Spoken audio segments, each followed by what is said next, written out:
Ulrich chez les autres, avec en plus la modification de 12 secondes de la deuxième place. Les écarts seront très très importants. Oh là là, il n'est pas encore à la flamme rouge, Pantani. Il va perdre plus de 5 minutes, 6 minutes sur Armstrong. Peut-être davantage encore, car il ne peut plus rouler. On va suivre Ulrich maintenant. Le voici, Jan Ulrich. Il va perdre beaucoup de temps aussi, la bouche grande ouverte. Il tente de relancer.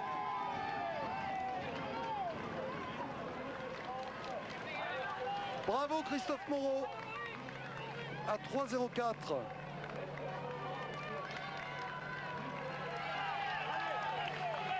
Jan Ulrich qui tente de limiter les dégâts. Jean-Paul Olivier. Oui, il est lâché par Van der Hoover ici. Et il passe à 300 mètres. 300 mètres de la ligne.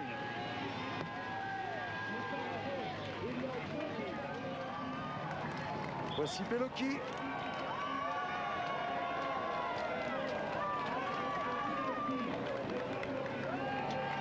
À 3,36 du vainqueur.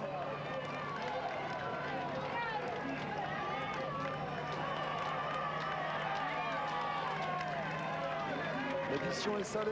Zoulet. Pour Zoulet, 3,08 plus la modification. Zoulet perd environ 3 minutes 20. Ulrich, 3,20 plus de 12 secondes, 3,32 environ. C'est l'addition aujourd'hui.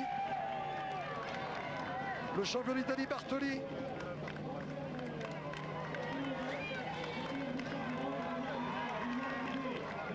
Qui passe maintenant avec 3,35 de retard sur Armstrong. Alors qu'Ulrich et Zoulet sont déjà en train de descendre. Ils vont croiser Pantani, car ils veulent rentrer à l'hôtel très vite. Lance Armstrong, lui, est obligé de rester pour revêtir son maillot jaune. Jean-René. Oui, Patrick, je suis avec Richard Virenque au milieu d'une cohue absolument incroyable. Richard Virenque, c'était une étape très dure. Il fallait prendre des risques. Vous les avez pris. Oui, quand j'ai fait la course devant, et sur la fin, on paye un peu les efforts, mais je crois que je suis un coureur qui aime bien le soleil. Et aujourd'hui, avec la pluie, je crois que j'ai bien limité. Et j'ai hâte de retrouver un peu les bonnes conditions. Et pour le premier rendez-vous, je suis assez content de moi. C'est la première étape de montagne, il en reste 4 ou 5. Donc ça promet pour la suite. L'étape a été très pénible, avec le parcours bien sûr très exigeant, mais également ces conditions météo, c'était limite supportable. Oui, bah, c'était difficile, mais quand c'est dur comme ça, il vaut mieux faire la course devant. Et je suis sorti dans l'Aubisque avec Pascal Hervé. Après... En ce moment, Patrick Chen me le dit dans le casque, Marco Pantani franchit seulement la ligne. Cette étape a fait des dégâts énormes. Oui, c'était prévu de façon que ça en fasse, mais je crois qu'on peut en tirer des premiers enseignements. Et lesquels, Richard? Ben, on voit déjà ceux qui sont en forme et je pense que c'est juste je dirais des premiers enseignements, mais je crois que les jours qui vont arriver derrière vont être encore très importants et donc pour ma part, ça va. Un mot sur Armstrong.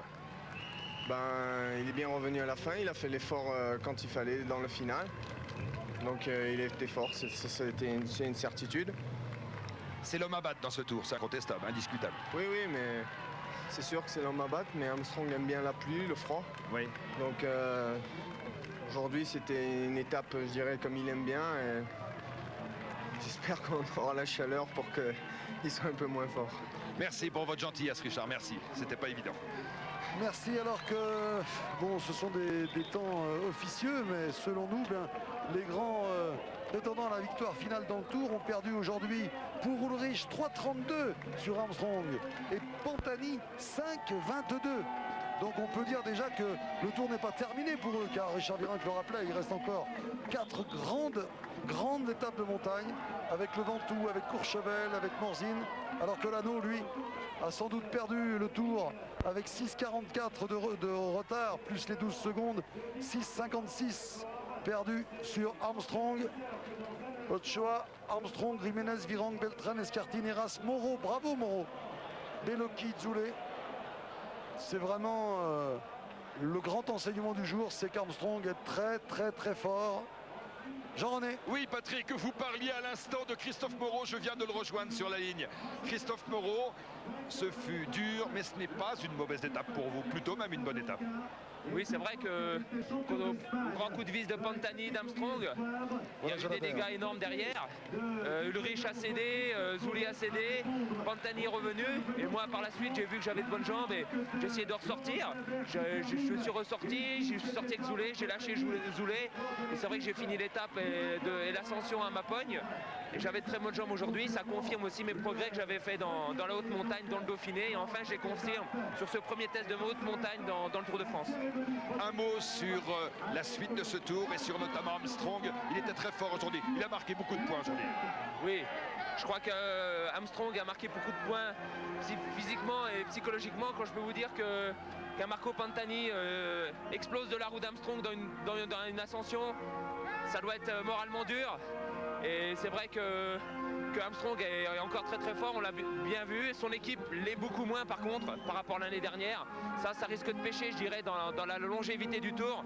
Mais Armstrong est impérial. Et puis Ulrich, Pantani aujourd'hui, c'était pas des grands Pantani ni Ulrich. Et puis moi je suis très satisfait d'avoir fait ce que j'ai fait et en tout cas d'arriver avec les tout meilleurs. Et pour la suite des événements, c'est très bon.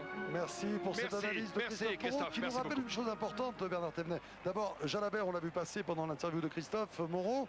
Jalabert qui compte avec la bonification 8 minutes et 12 secondes de handicap sur Lance Armstrong dans cette étape. Et Ochoa est sur le podium. Et nous, on peut quand même tirer cette conclusion avec Christophe Moreau, il a raison. De dire que Armstrong est impérial, c'est vrai. Mais une autre conclusion quand même, c'est que son équipe est moins forte que l'an passé. Alors il faudra qu'Armstrong n'ait pas de jour sans dans les grandes étapes des Alpes ou au Ventoux. Oui, et pourtant des étapes difficiles, il en reste encore beaucoup.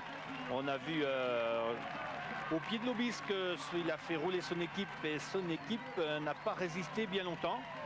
Est-ce que son équipe est un petit peu le contraire de lui, c'est-à-dire qu'elle préfère les terrains, les climats ensoleillés plutôt que le froid et la pluie, on ne sait pas.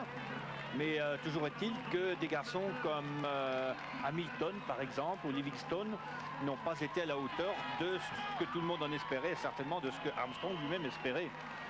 Et ce sera en quelque sorte, c'est le seul point faible qu'il va développer. Et c'est là-dessus que ses adversaires devront s'ingénier à l'attaquer. Exactement, alors qu'il ne faut pas oublier la performance d'Ochoa.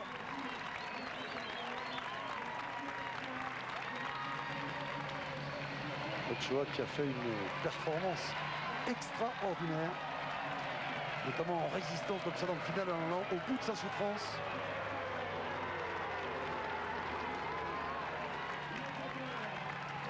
Alors que nous sommes ensemble depuis 6h19 minutes. Avec beaucoup de plaisir car il s'est passé tellement de choses, notamment avec cette prise de pouvoir. Regardez le regard de Lance Armstrong qui a souffert aussi. On voit un masque sur son visage. Mais il a frappé fort, très fort. Même si on dit qu'il aime la pluie, le froid. Le voici, il va se vêtir de jaune pour un bon moment. Peut-être même jusqu'aux Champs-Élysées. Mais attention, nous ne sommes qu'à 10 jours de course. Le tour ne serait pas ce qu'il est s'il était aussi facile de l'emporter au bout de 10 jours. Il va falloir qu'il se défende, Lance Armstrong, dans les étapes, notamment l'enchaînement des 4 jours qui nous attendent après le Mont Ventoux. Le souhaiter maintenant, c'est que ses adversaires ne vont pas se battre et se contrecarrer comme l'année dernière pour une deuxième place. Ça arrive souvent quand même. Il faudra... il n'y a pas beaucoup de failles, mais son équipe aujourd'hui tout au moins a présenté une grosse faille. Jean-René avec son directeur sportif et j'espère avec Lance qui va descendre du podium maintenant. Oui, effectivement Patrick, nous sommes avec Johan Brunel avec lequel nous allons tirer les premiers enseignements et attendre bien sûr à nos côtés l'arrivée de Lance Armstrong.